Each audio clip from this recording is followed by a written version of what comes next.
Hey there, and welcome back to the channel.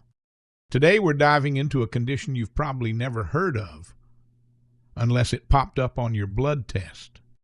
It's called MGUS, short for monoclonal gammopathy of undetermined significance. Yeah, it's a mouthful, but don't worry, we're breaking it down in plain English. So what is MGUS? Imagine your immune system like a factory, constantly making antibodies to fight off infections. In MGUS, one little group of plasma cells starts doing its own thing, making an identical or monoclonal protein. This protein, called an M protein, shows up in your blood. By itself, it doesn't cause problems. But its presence is like a warning light on your dashboard. It means we should pay attention. Here's why. MGUS can over time lead to more serious conditions like multiple myeloma, lymphoma, or amyloidosis. That's why we don't treat MGUS right away, but we do keep a close eye on it.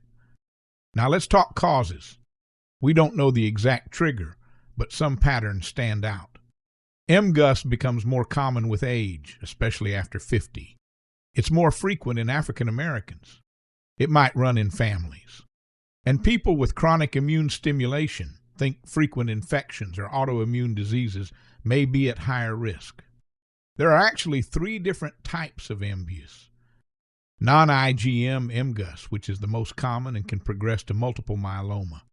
IgM MGUS, which may turn into Waldenstrom's macroglobulinemia. And light chain MGUS, where free light chains are floating around in your blood. So how do we even find MGUS?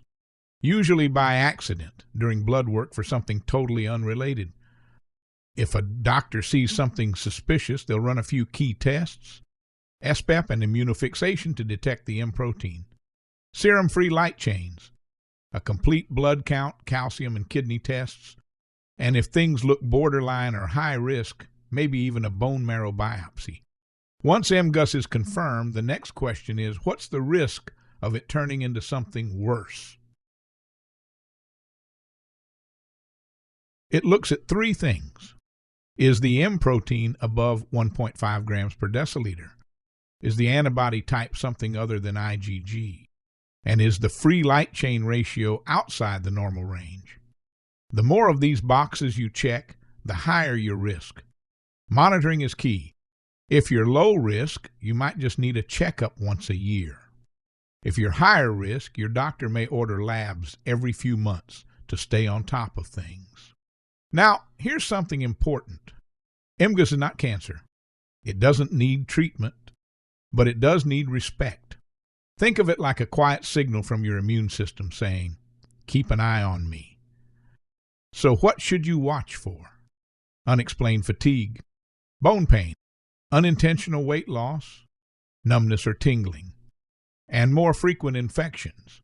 If you notice any of these, talk to your doctor. It could mean something's changing. Let's wrap this up.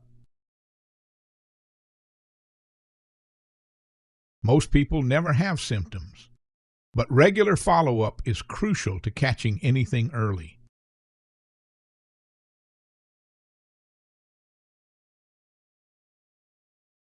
We've got more easy-to-digest medical content coming your way. And if you've got questions or want to share your story, drop it in the comments. I'd love to hear from you.